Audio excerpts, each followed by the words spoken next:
जय हिंद साथियों, कैसे हो आप सभी। आशा करता हूँ आप सभी बढ़िया होंगे, मस्त होंगे, व्यस्त होंगे अपनी तैयारी के अंदर। तो ये नई वीडियो है हरियाणा जीके की, जो हम PYQ कर रहे थे। बीच में तबीयत वगैरह खराब होने के कारण और कुछ त्यौहार आ गए थे, तो उसके कारण आपको वीडियो नहीं मिल पाई। अब रेगुलर आपको वीडियोस मिलेंगी। तो इस वीडियो में हम जो बात करेंगे वो हरियाणा जीके करेंगे। और इससे पहले अगर आप हमारे चैनल पर नए हैं तो चैनल को सब्सक्राइब कर दें, बेल आइकन को दबा दें, वीडियो को लाइक कर देना। अगर वीडियो पसंद आए या आपको कोई क्वेरी हो तो कमेंट कर देना, और अपने दोस्तों के साथ में ज़्यादा से ज़्यादा शेयर करना। तो चलिए शुरू करते हैं। पहला क्वेश्चन है आपका ये कि कौन सा केंद्र शासित प्रदेश कौन सा जिला केंद्र शासित प्रदेश या प्रदेशों से अपनी सीमा साझे नहीं करता। ठीक है, तो देखिए ये जो अपना दिल्ली है, यहाँ पे आपको नक्शे में आप देख पा रहे होंगे, ये आपकी दिल्ली है। दिल्ली के साथ में कौन कौन से जिले करते हैं? दिल्ली के साथ में सोनीपत करता है, झज्जर करता है, गुरुग्राम करता है, फरीदाबाद करता है। इनके दिल्ली के साथ में हरियाणा के कितने जिले सीमा साझे करते हैं? 4 जिले सीमा साझे करते हैं। और चंडीगढ़ के साथ में हमारे कितने जिला साझे करता है सीमा? 1 जिला पंचकुला। ठीक है, यानी कि टोटल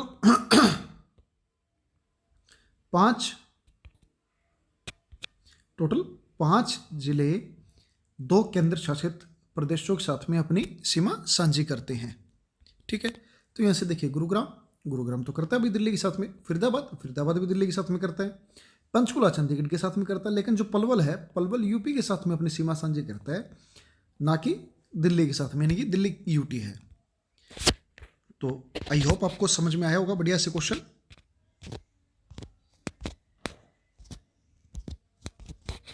भाई ये थोड़ा सा ना क्या है कि मोबाइल के अंदर बना रहा हूँ PPT इसको, तो थोड़ी सी दिक्कत आ रही है इसमें। अगला क्वेश्चन है आपका ये, आज़ादी मिलने के बाद जस्टिस संजीव खन्ना भारत के कितने नंबर के CJI होंगे? ठीक है, 11 नवंबर को इन्होंने अपने कार्यभार इन्होंने ग्रहण करना है 11 नवंबर को। तो कितने नंबर के CJI बनेंगे 11 नवंबर 2024 को? ठीक है, तो कितने नंबर के ये चीफ जस्टिस ऑफ इंडिया बनेंगे? या फोटो देख सकते हैं, जस्टिस संजीव खन्ना जी की हैं।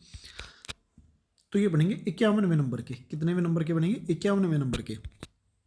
सुप्रीम कोर्ट में एक मुख्य न्यायाधीश प्लस 33 अन्य, 1 प्लस 33, यानी कि टोटल कितने हो गए? 34। अधिकतम कितने न्यायाधीश हो सकते हैं? 34 हो सकते हैं। ये तो धर्मस्ते जय, ये इसका ध्येय वाक्य है सुप्रीम कोर्ट का। सुप्रीम कोर्ट का ध्येय वाक्य क्या है? ये तो धर्मस्तत्व जय। ठीक है, और ये अभी हाल ही में अभी सुप्रीम कोर्ट ने अपना झंडा आपने शो किया था। झंडे में क्या था कि ब्लू कलर की पृष्ठभूमि थी। ब्लू कलर की क्या थी? पृष्ठभूमि थी। सर्कल के अंदर लिखा हुआ था सुप्रीम कोर्ट ऑफ इंडिया, नीचे इनका ध्येय वाक्य ये तो धर्मस्तत्व जय, और उसके ऊपर अपने भारत का अशोक चक्र, फिर अशोक चक्र के बाद में सुप्रीम कोर्ट की बिल्डिंग का, और वहाँ पे संविधान। ठीक है, तो ये चीज़ दे रखी थी यहाँ पे।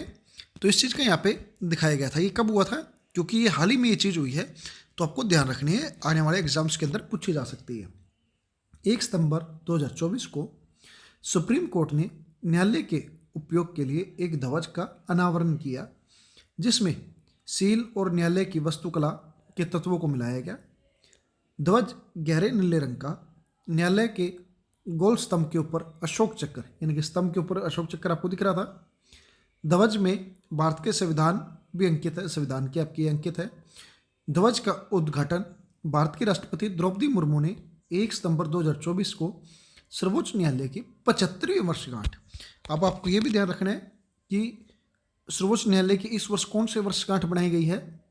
75वीं वर्षगांठ बनाई गई है बनाने की। ठीक है, 75वीं।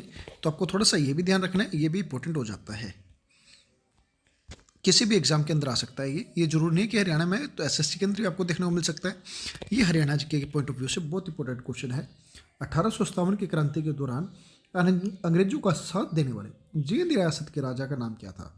देखो, जब 1857 की क्रांति हुई थी उस टाइम पे जींद का राजा कौन था? मेन बात यह है, जींद ने अंग्रेजों का साथ दिया हरियाणा से, और जींद रियासत का विलय भी हरियाणा में इंडिया में 1948 को होता है। जिंद रियासत का विलय भी इंडिया में 1948 को होता है। तो जिंद रियासत की स्थापना की थी गजपत सिंह ने। जिंद रियासत की स्थापना किसने की थी? गजपत सिंह ने।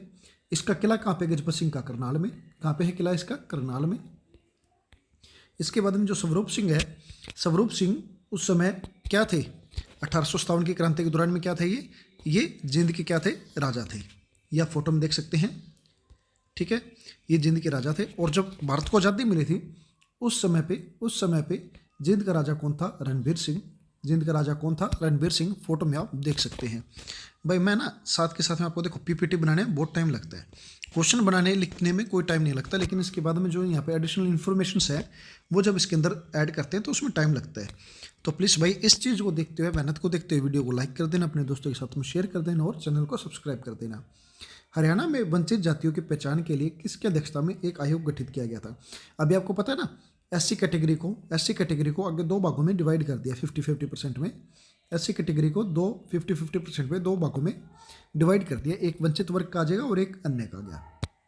तो किसकी अध्यक्षता में ये आयोग गठित किया गया था? तो ये किया गया था जस्टिस एच.एस. भल्ला, जिनके आप फोटो यहाँ पे देख सकते हैं, जस्टिस एच.एस. भल्ला। और क्या है ये हरियाणा राज्य के अभी क्या है, ये हरियाणा राज्य के विधि आयोग के वर्तमान अध्यक्ष हैं। कौन? हरजोत सिंह भल्ला या HS. Bhalla? HS. Bhalla justice retired हैं, जस्टिस रिटायर्ड एच.एस. भल्ला किसके हैं? हरियाणा राज्य विधि आयोग के अध्यक्ष हैं।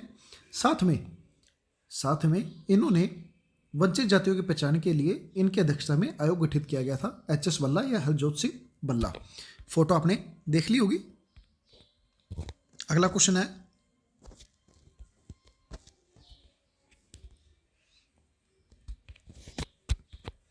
पाकिस्तान के पहले प्रधानमंत्री लियाकत अली खान। कौन? लियाकत अली खान। यह आप फोटो देख सकते हैं लियाकत अली खान की, जिनको पाकिस्तान में कायदे-ए-मिल्लत या शहीद-ए-मिल्लत, कायदे-ए-मिल्लत, देखिए शहीद वहाँ पे कायदे-आज़म तो बोलते हैं, पता ही आपको किसको बोलते हैं, जबकि कायदे-ए-मिल्लत किसको बोलते थे वहाँ पे? ये इसको लियाकत अली खान को। शहीद-ए-मिल्लत इसलिए बोलते हैं क्योंकि इनकी गोली मार के हत्या कर दी गई थी। ये एक सभा में वहाँ पे थे तो बलूचिस्तानी एक नागरिक ने इनकी गोली मार के हत्या कर दी, इसलिए इनको शहीद-ए-मिल्लत भी कहा जाता है। इनका जन्म हरियाणा के किस जिले में हुआ था? तो इनका जन्म हरियाणा के करनाल जिले के अंदर हुआ था। एडिशनल इन्फॉर्मेशन जो इनकी वो आपको मैं ये रही। 1 अक्टूबर 1895 को करनाल के एक धनी मुस्लिम परिवार के अंदर इनका जन्म होता है। इनके जो दादा थे नवाब अहमद अली, उन्होंने जो से 57-58 की क्रांति थी उसमें अंग्रेजों की सहायता की थी। यानी कि देखिए ये ना तो भारत के हुए, कभी नहीं हुए, इनके दादा ने भी, उस टाइम पे तो चलो पाकिस्तान की कोई बात ही नहीं थी वहाँ पे, तो उस टाइम पे तो भारत को आज़ाद करने की बात थी। इनके दादा ने भी किनका साथ दिया? अंग्रेजों का साथ दिया, जिससे उन्हें प्रतिष्ठित सम्मान, लगान में पूरी छूट के रूप में प्राप्त पुरस्कार मिले। ठीक है, तो यानी कि भारत के कभी नहीं हुए जिन्होंने भारत के टुकड़े करवाए। अगला क्वेश्चन है ये, देखिए ये क्वेश्चन है ना, मैंने इस तरह से बनाया आपके लिए कि क्वेश्चन के अंदर से भी क्वेश्चन निकल सकता है। नादिर शाह मोहम्मद शाह के बीच युद्ध कब लड़ा गया? तो युद्ध लड़ा गया था 24 फरवरी 1739 में। युद्ध कब लड़ा गया था? 24 फरवरी 1739 में। 5 से 6 घंटे के अंदर युद्ध समाप्त भी हो गया ये। नादिर शाह और मोहम्मद शाह। मोहम्मद शाह कौन था? मुगल शासक था। नादिर शाह आपको पता है अफगान का था, लुटेरा था। तो इनका युद्ध कहाँ पे होता है? तो इनका युद्ध होता है करनाल में। कहाँ पे होता है? करनाल में। करनाल में और क्या क्या चीज़ें हैं करनाल के लिए आपने याद रखनी है? कलंदर शाह की दरगाह, वो भी कहाँ पे है? करनाल में। सीता माई का मंदिर है करनाल में। करण झील है। चक्रवर्ती झील, देखिए ये झील है ना जो से चक्रवर्ती झील, ये मानव निर्मित है। ये क्या है? मैन मेड झील है। क्या है? मैन मेड झील है। इसका उद्घाटन किया था हरियाणा के तत्कालीन राज्यपाल बी.एन. चक्रवर्ती साहब ने। और उन्हीं के नाम पे इस झील का नाम क्या रख दिया गया? चक्रवर्ती झील। ठीक है जी। मामा बांजा मुगल सराय, ओशियस पर्यटक स्थल, सेंट जेम्स चर्च टावर। ठीक है, ये चर्च टावर है जोन सी, ये चर्च टावर जब करनाल कैंट की स्थापना की गई थी 1806 के अंदर, तब वहाँ पे चर्च बनाई गई वहाँ पे एक चर्च भी बनाई गई थी और साथ में एक चर्च टावर भी बनाई गई थी। लेकिन जब वहाँ से कैंट को अम्बाला शिफ्ट कर दिया गया, चर्च को तो वहाँ से तोड़ दिया गया, लेकिन उस टावर को नहीं तोड़ा गया, क्योंकि उस टावर के अंदर जो पैसा लगा था वो जनता का लगा था, जनता से चंदा इकट्ठा करके उस टावर को बनाया गया था। ठीक है जी, इसलिए उस टावर को नहीं तोड़ा गया और आज भी वो वहाँ पे खड़ी है। और वो टावर भारतीय पुरातत्विक विभाग की तरफ से उसको संरक्षित किया गया है। माता बाला सुंदरी का मंदिर, निर्मल कुटिया या बाबा निक्का सिंह जी की कुटिया भी बोल देते हैं जिनको, निर्मल कुटिया, ये सिख संप्रदाय का पवित्र स्थल माना जाता है। और नेशनल हाईवे के पास में ही एकदम जो आपका सिविल हॉस्पिटल रोड है, उस रोड से जब सिविल हॉस्पिटल रोड से जब हाईवे की तरफ में आते हैं तब रास्ते में ये निर्मल कुटिया पड़ती है। गांधी मेमोरियल हॉल, किशोरी महल, आदित्य मंदिर, मीरा साहिब का मकबरा, गणपत सिंह नहीं, गणपत सिंह का किला, वो सॉरी पिछले वाले क्वेश्चन में ना गलती होगी, वो गजपत सिंह मेरे ध्यान में रहेगा, वो गणपत सिंह का किला है। ठीक है। माता प्रकाश कौर श्रवण एवं वाणी विकलांग केंद्र, देखिए क्वेश्चन क्या आया हुआ था एक पेपर में कि माता प्रकाश कौर जो आपका विकलांग केंद्र है वो किस चीज़ के लिए है, वो है आपका श्रवण और वाणी के लिए। ठीक है। महाराणा प्रताप बागवानी विश्वविद्यालय जो भारत का हरियाणा का पहला बागवानी विश्वविद्यालय है, बागवानी विश्वविद्यालय है, वो कहाँ पे है, करनाल में। कहाँ पे है, करनाल में। उसका नाम क्या है, उसका नाम है महाराणा प्रताप बागवानी विश्वविद्यालय। तो इन्फॉर्मेशन आपको बढ़िया लगी होगी, तो भाई दोस्तों के साथ में शेयर जरूर कर देना। ये देखो अभी जिसकी हम बात कर रहे थे चर्च टावर के बारे में, वो क्वेश्चन आ भी गया आपका कि करनाल से अंबाला छावनी 1843 को स्थानांतरित की गई थी। करनाल में छावनी कब बनाई गई, तो करनाल में वो छावनी थी 1806 में बनाई गई, 1806 में बनाई गई। और ये चर्च टावर थी, और इसके बारे में मैंने आपको पिछले क्वेश्चन में यहाँ पे एक्सप्लेन कर दिया। ठीक है। तो आप यहाँ से चर्च टावर की जो सी ये फोटो देख सकते हैं, ये संरक्षित है। और कभी जो करनाल एग्जाम वगैरह देने जाए या जो भी रहते हो तो जरूर देख के आना यहाँ से। अगला क्वेश्चन है आपका, म्यूर स्टेडियम किस जिले में है।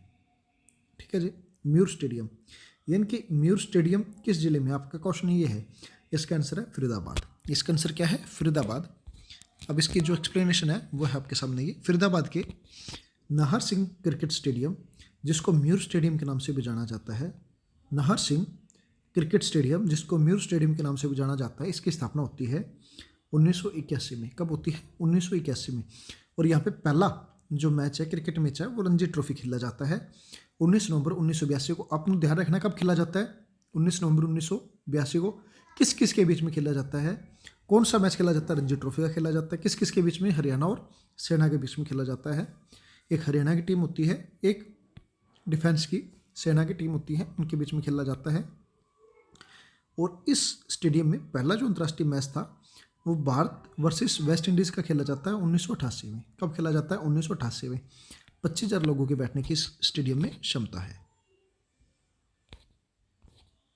अगला क्वेश्चन है ये, महर्षि दयानंद सरस्वती स्टेडियम किस जिले में है, तो ये झज्जर में है। कहाँ पे है, झज्जर में है। आप यहाँ पे फोटो देख सकते हैं स्टेडियम के एंट्री गेट की, यहाँ पे आपने लिखा हुआ भी देखेंगे, महर्षि दयानंद सरस्वती। इसका नाम चेंज किया गया है, इनका नाम पहले कुछ और था, खट्टर साहब ने इसका नाम चेंज किया था। तो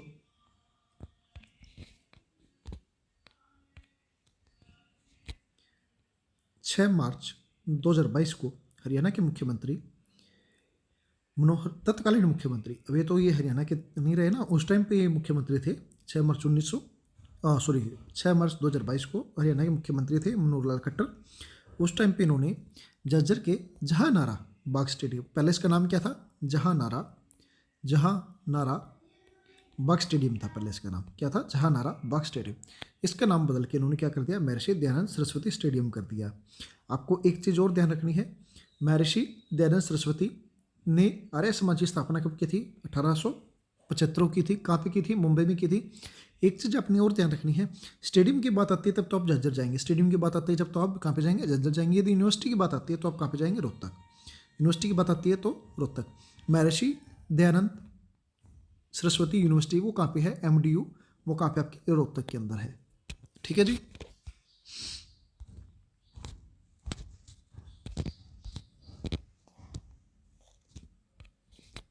हॉकी की बॉल के नाम से प्रसिद्ध सविता पुनिया हरियाणा के किस गांव से संबंध रखती है? तो सिरसा की है, सिरसा की है।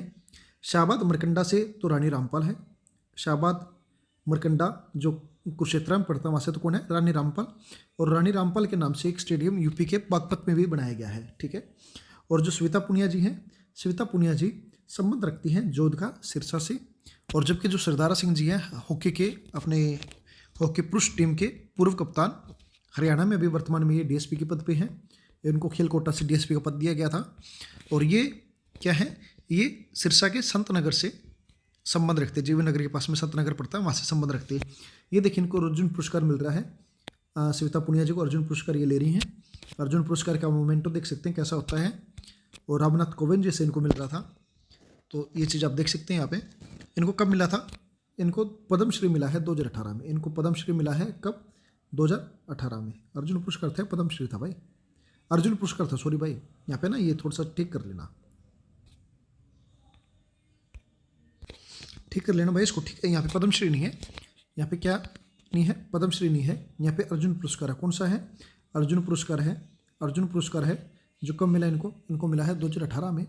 जबकि सरदारा सिंह जी को पद्मश्री मिला था इनको 2015 में। अर्जुन अवार्ड मिला है इनको 2012 में। राजीव गांधी खेल रत्न पुरस्कार इनको मिला है 2017 में। तो सरदारा सिंह जी को कौन कौन से अवार्ड मिले हैं आपको ये भी ध्यान रखना है। इनको मिला है पद्मश्री, कौन कौन सा मिला? पद्मश्री 2015 में, अर्जुन पुरस्कार 2012 में, राजीव गांधी खेल रत्न पुरस्कार 2017 में। मेन तो आपका ये है ना, राजीव गांधी खेल रत्न पुरस्कार। और सविता पुनिया जी को अर्जुन पुरस्कार मिला था 2018 में, पद्मश्री नहीं मिला। इसको थोड़ा सा प्लीज मिस्टेक होगी, इसको ठीक कर लेना। इसका भी भाई सोल्यूशन करना पड़ेगा यार, कोई ना कोई बात तो नहीं बनेगी ऐसे। हाल ही में जो मध्य प्रदेश हाईकोर्ट के जो मुख्य न्यायाधीश बनाए गए हैं, जो एमपी हाईकोर्ट के मुख्य न्यायाधीश बनाए गए हैं, जस्टिस सुरेश कुमार कैथ, इनका जन्म हरियाणा में कहाँ पे हुआ? देखिए कैसे याद रख सकते हैं, इनके पीछे क्या है? कैथ। कैथ की जगह खैथ भी कर सकते हो आप, खैथ। खैथ से कैथल। कापी इनका जन्म हुआ है कैथल में, कापी हुआ कैथ से कैथल, कैथल। सुरेश कुमार कैथ जी का जन्म कापी हुआ कैथल में हुआ है, ठीक है। कापी हुआ है कैथल में हुआ है। ये आप उनकी फ़ोटो देख सकते हैं। और कैथल के भी कहाँ पे? काकोत गांव में। देखो कैथ, कैथ को आप याद रखो या तो कैथ, ठीक है। इसके कहाँ पे हुआ है इनका जन्म? कैथल में। कापी हुआ है कैथल में। कैथल में भी गांव पूछे तो काकोत, कैथल में भी गांव पूछे तो काकोत, ठीक है। सुरेश कुमार कैथ जी।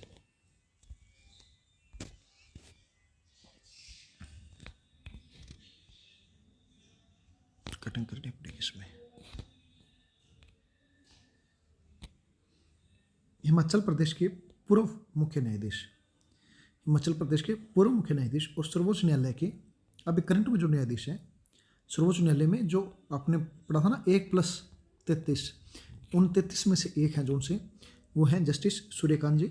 जस्टिस सूर्यकांत जी, इनका जन्म हरियाणा के किस जिले में हुआ था? तो इनका जन्म हुआ था हिसार के अंदर। इनका जन्म कहाँ पे हुआ था? हिसार में। ये सूर्यकांत जी की आप फोटो यहाँ पे देख सकते हैं। देखिए कहते हैं कि सुनी हुई चीज़ और देखी हुई चीज़ आपको ज़्यादा देर तक याद रहती है। तो आपको मैं ये चीज़ें दिखा रहा हूँ, साथ के साथ में एक्सप्लेन करते हुए चल रहा हूँ। करवाने का तो मैं व्हाइट बोर्ड पे भी करवा दूँ आपको, ये सिंपल पे, क्योंकि मेरे पास में वो तो है नहीं, डिजिटल बोर्ड तो है नहीं, सिंपल वाइट बोर्ड है। तो वाइट बोर्ड के ऊपर ये चीज़ें मैं वहाँ पे आपको फोटोस वगैरह नहीं दिखा सकता, इसलिए मैं मोबाइल से आपको समझाने की कोशिश कर रहा हूँ। मेवाती घराने के शास्त्रीय संगीतकार पंडित जसराज जी का जन्म किस गांव में हो? देखिए यहाँ से 2 क्वेश्चन बन गए आपके। पहला क्वेश्चन क्या है? पंडित जसराज जी थे, पंडित जसराज जी ये कौन से घराने से संबंध रखते थे? तो ये रखते थे मेवाती घराने से। कौन से घराने से संबंध रखते थे? मेवाती घराने से। ये क्वेश्चन तो आपका ये हो गया। और इनका जन्म हरियाणा के किस गांव में हुआ? तो इनका जन्म हुआ था पीली मंदोरी, जो फतेहाबाद में पड़ता है। पीली मंदोरी जो फतेहाबाद में पड़ता है। लेकिन जब इनका जन्म हुआ था उस टाइम पे ये कहाँ पे पड़ता था? हिसार जिले में, क्योंकि उस टाइम तक फतेहाबाद बना नहीं था, उस टाइम तक फतेहाबाद बना नहीं था। और वो उस टाइम पे पीली मंदोरी कहाँ पे था? हिसार में था।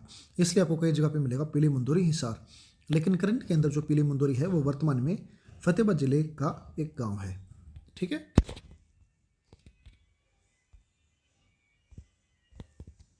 आप पंडित जसराज जी के यहाँ पे फोटो देख सकते हैं। अगला क्वेश्चन है आपका ये,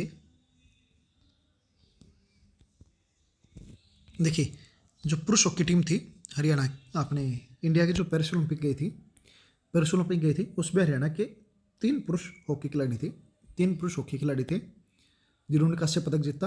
हॉकी टीम को पेरिस ओलंपिक में क्या मिला है? कांस्य पदक मिला है।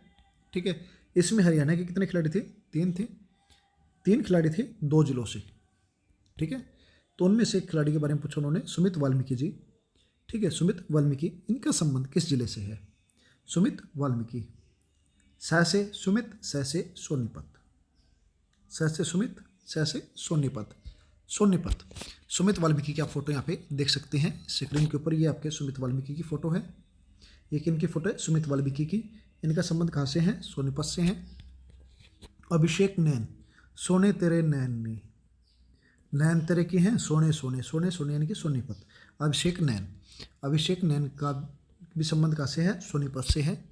और तीसरे थे आपके संजय राणा। तीसरे कौन थे आपके? संजय राणा। संजय राणा का संबंध कहाँ पे है? इनका संजय राणा डाबड़ा हिसार के अंदर गांव है, डाबड़ा गांव से संजय राणा है। ये फोटो संजय राणा की है। ओ भाई, अश्विनी कुमार तीर्थ कहाँ पे है? देखिए अश्विनी कुमार, ऐसे अश्विनी ऐसे आसन, ऐसे अश्विनी ऐसे आसन। ठीक है, कहाँ पे? ये आसन गांव जींद के अंदर है, आसन गांव जींद में है।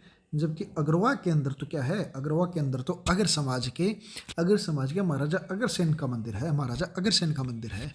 ठीक है, अगर समाज के महाराजा अग्रसेन की राजधानी भी हुआ करती थी अग्रोहा। ठीक है, तो इनके अलावा जींद के अंदर क्या क्या है भाई? जींद के अंदर इसके अलावा क्या क्या है? जो 12 गांव है उसका वर्णन है। ठीक है, 12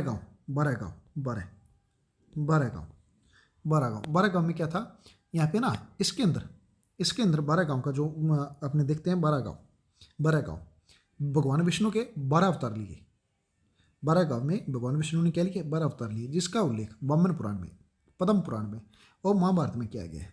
ठीक है, 12 ब्रा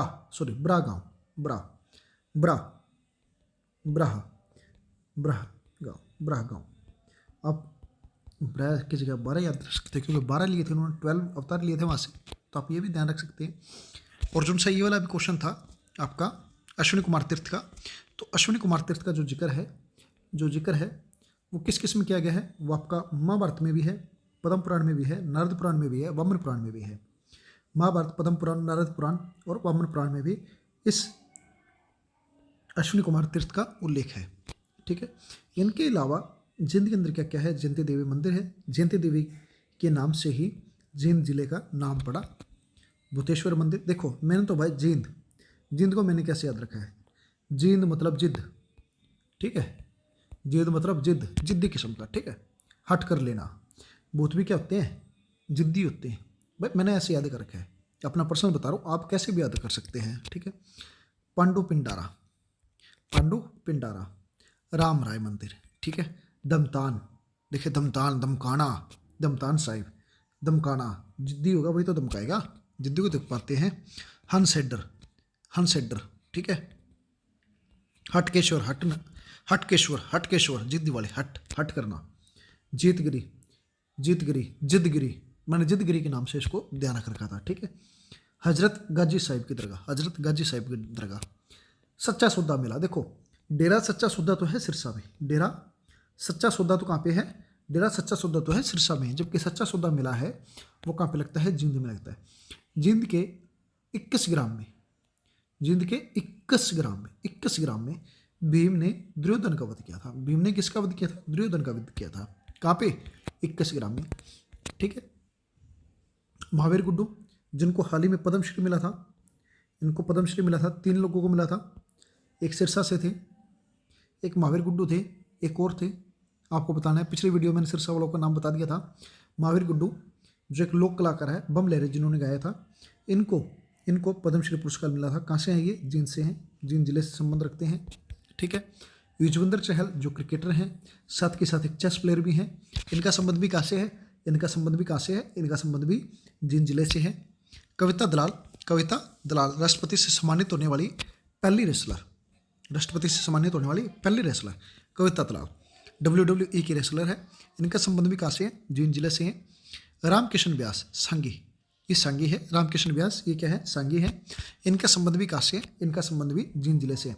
पंडित अमीलाल, पंडित अमीलाल ये गांधी जी के सेवक, गांधी का सेवक के नाम से इनको उपनाम है इनका, गांधी का सेवक के नाम से किनको जाना जाता है? पंडित अमीलाल को। स्वतंत्रता सेनानी थे। कहाँ से हैं? जींद जिले से हैं। जगदीप सिंह लोहान, डेरे वाले केस में अभी आपने पता होगा जगदीप सिंह लोहान जी के बारे में। इनका संबंध भी कहाँ से है? इनका संबंध भी आपका जींद जिले से है। अर्जुन स्टेडियम और एकलव्य स्टेडियम, कौन कौन से?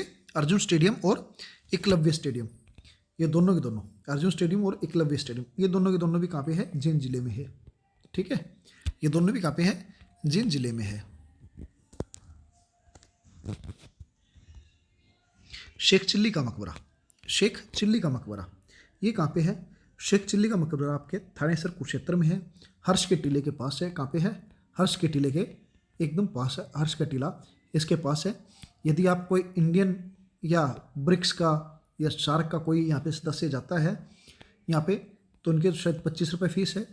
और बाकी अगर कोई और देश का, कोई और फॉरेन कंट्री का इसकी विजिट करने के लिए जाता है तो उसके $2 या 100 रुपये की उसकी टिकट कटती है। ठीक है, तो ये आप फोटो में देख सकते हैं। ये आपका शेख चिल्ली का मकबरा, किसका मकबरा है ये? शेख चिल्ली का मकबरा। इसको हरियाणा का ताजमहल इसलिए कहा जाता है, हरियाणा का ताजमहल इसलिए कहा जाता है क्योंकि इसकी जो बनावट है, इसकी जो बनावट बसावट है वो कैसी है? इसकी जो बनावट है वो ताजमहल की एकदम नकल है, ताजमहल की तरह है।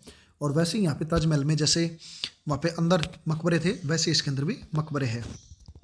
ठीक है, इसके अंदर जो मुख्य मकबरा है वो किसका है?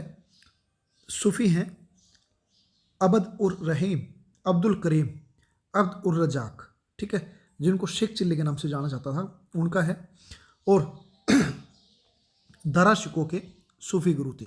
दारा शिको के क्या थे? सूफी गुरु थे। और इस शेख चिल्ली के मकबरे का निर्माण भी किसने करवाया था? दारा शिको ने करवाया था। मुख्य मकबरा तो इनका हो गया, और इनके साथ में इनकी पत्नी का मकबरा भी है। शेख चिल्ली के साथ में इनकी पत्नी का मकबरा भी है। नागौरी गेट, नागौरी गेट देखिए, हिसार में 4 गेट हैं। हिसार में कितने गेट हैं? 4 गेट हैं। उनमें से एक है नागौरी गेट, दूसरा Mori gate, Talaki gate, Delhi gate. कितने गेट थे? 4 गेट थे। कहाँ पे है? हिसार में है। कहाँ पे है? हिसार में है। कितने गेट? 4 गेट। नाम क्या है? Nagauri gate, Mori gate, Talaki gate, Delhi gate. ठीक है, नागौरी गेट एग्जाम में पूछा जा चुका है। तो नागौरी गेट क्यों फिर आपके जरूरी है? नागौरी गेट इसलिए था, यहाँ पे देखिए आप घंटाघर देख सकते हैं। ये घंटाघर, इस घंटाघर का निर्माण तो करवाया था अंग्रेजों ने। ठीक है, ये यहाँ से इसको तोड़ने से पहले क्या है, बंसीलाल जी ने इसको सड़क चौड़ी करने के टाइम पे ये चीज़ें यहाँ से कुछ चीज़ें टूट गई थी बंसीलाल जी के टाइम पर। बंसीलाल जी जब यहाँ से गुजर रहे थे तो उन्होंने कहा जी यहाँ से मेरे को सड़क है, जो उनसे एक पुराना पुल था, कहते हैं वो पुराना पुल मेरे को यहाँ से दिखना चाहिए। तो उसके लिए यहाँ से बहुत सी चीज़ें तोड़ी गई। और नागौरी गेट के पास में कहा जाता है कि पश्चिमी यमुना नहर बहती थी, जो जिसका निर्माण किसने करवाया था? शेर शाह सूरी ने करवाया था। उसको भी बंद करना पड़ गया था। ठीक है, उसको भी बंद करना पड़ गया था उसको चौड़ा करने के लिए।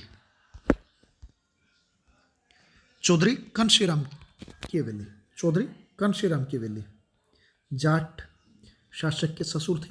एक जाट शासक, भरतपुर के जो जाट शासक थे उनके ससुर थे।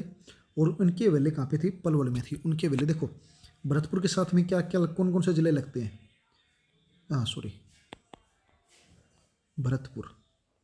भरतपुर के साथ में कौन कौन से जिले लगते हैं? पास पास वाले देखो, पानीपत, पानीपत तो बहुत साइड पे आ गया। पंचकुला है, ये तो बहुत ज़्यादा साइड पे आ गया। पलवल और नू लगता है, पलवल और नू लगता है। नू में अधिकतर मुस्लिम रहते हैं। ठीक है, मेव जाति के लोग रहते हैं नू के अंदर। और पलवल बच गया पास का एक, तो पलवल में चौधरी कांशीराम की हवेली है। भरतपुर के राजा के ससुर थे। ठीक है, तो इनके बारे में कोई एडिशनल जानकारी हो तो वो आपको देता हूँ। इनके जो महल और 12 खंबी छतरी है, महलनुमा हवेली का निर्माण भरतपुर के राजा सूरजमल के ससुर, जो बता रहा था ना, भरतपुर के राजा के ससुर थे। ये कौन थे? सूरजमल। उनके ससुर कौन थे? काशीराम सुरोत ने करवाया था। महारानी किशोरी राजा सूरजमल की पत्नी थी। और काशीराम, तो आपको इतनी चीज़ें ध्यान नहीं रखनी, आपने सिर्फ ये चीज़ ध्यान रखनी है कि वो जो सी कांशीराम की हवेली है उसका निर्माण किसने करवाया था। वो है कहाँ पे, पहले तो आपकी पलवल में है, पलवल में है। किसने करवाया था, कांशीराम की हवेली के नाम से जानी जाती है, तो कांशीराम जी ने करवाया था उसका निर्माण। ठीक है, आपने इतना ही ध्यान रखना है, ज़्यादा कुछ इसके अंदर से पूछा नहीं जाता। आपका आज का सेकंड लास्ट क्वेश्चन ये है कि हरियाणा की पहली जेल सत्याग्रही, हरियाणा की पहली जेल सत्याग्रही चांदबाई। ये चांदबाई की आप यहाँ पे फोटो देख सकते हैं। ठीक है, चांदबाई की आप फोटो देख सकते हैं। इनका संबंध किस जिले से है, तो चांदबाई का संबंध सिरसा से था। फकीर चंद सबसे कम उम्र में इनको फांसी पर चढ़ा दिया गया था, शायद तक 14 या हरियाणा में 14-15 साल की उम्र में इनको फांसी पर चढ़ा दिया गया था। दर्शन लाल, यहाँ पे फोटो ना आप काफ़ी जो हरियाणा के स्वतंत्रता सेनानी थे उनकी है। रफ्ता मल, हुकुमचंद जैन, देशबंधु गुप्ता। जो चांदबाई जी हैं, चांदबाई जी के जो अपने पति थे श्यामलाल, वो भी सत्याग्रही थे। उनकी धर्मपत्नी चांदबाई ने असहयोग आंदोलन में सबसे पहले अपने परिवार के कपड़े इकट्ठे किए, ओली जलाने में अपने पति के साथ दिया। 1922 से 23 के बीच में 1922 से 23 के बीच में चांदबाई और उनका पुत्र दोनों कहाँ पे चले गए, साबरमती आश्रम में चले गए। और व्यक्तिगत सत्याग्रह में सक्रियता से भाग लेने के कारण उन दोनों को, इनकी माता और बेटे को, माता पुत्र को गिरफ्तार कर लिया गया। माता को तो 6 महीने की सज़ा सुनाई गई, लाहौर जेल में भेज दिया गया। और पुत्र मदन गोपाल को 9 महीने की सज़ा सुनाई और गुजरात के स्पेशल जेल में भेज दिया गया। ठीक है, तो आपको ये भी ध्यान रखना है कि उनको कहाँ पे भेजा गया था, लाहौर में। लास्ट क्वेश्चन हमारा आज का ये है कि हरियाणा सरकार द्वारा बहन शन्नो देवी पंचायती राज पुरस्कार डैश के लिए दृष्टिकारी कार्य करने वाली महिला पंचायत नेताओं को दिया जाता है। जो पंचायत की नेताएं होती हैं महिलाएं, सभी के लिए दिया जाता है भाई। महिला साक्षरता के लिए भी दिया जाता है, महिला सशक्तिकरण के लिए भी दिया जाता है, स्वास्थ्य और पोषण के लिए भी दिया जाता है। तो यहाँ आपका ऑप्शन आ जाएगा आपका डी, उपरोक्त सभी। ठीक है, इन सभी के लिए दिया जाता है। आप शन्नो देवी जी की यहाँ पे ये फोटो देख सकते हैं। ये हरियाणा की पहली विधानसभा की स्पीकर थी। हरियाणा की पहली विधानसभा की क्या थी, ये स्पीकर थी। और पहली महिला, भारत के किसी भी राज्य की पहली महिला विधानसभा स्पीकर भी ये थी। Shanno Devi was the first Indian women speaker of state assembly of India. ठीक है, इनके नाम से आपको ये भी ध्यान रखना है। तो भाई अपनी लास्ट तक वीडियो देखिए, उसके लिए आपका धन्यवाद। और वीडियो को अगर आपको पसंद आती है तो वीडियो को लाइक करना, अपने दोस्तों के साथ में शेयर करना और कमेंट ज़रूर करना आपको कहीं पे कोई डाउट हो। यदि आपका वीडियो पसंद आए ना आए, कहाँ से आपको पसंद नहीं आए, तो उसके बारे में भी अपने अपना सजेशन देना है। और चैनल को सब्सक्राइब जरूर कर देना, क्योंकि 1% सब्सक्रिप्शन रेट है और 99% है जो उनसे वो अनसब्सक्राइबर है। आप नहीं करोगे तो चैनल मोनेटाइज नहीं होगा। और आप जब इसको सब्सक्राइब करोगे, चैनल पे व्यू आएंगे, तभी तो मोटिवेशन मिलता है ना कि आपको और बढ़िया तरीके से और आपको बहुत बढ़िया कंटेंट हमको प्रोवाइड करवाया जाए। धन्यवाद। जय हिंद, जय भारत। आपका दिन शुभ रहे।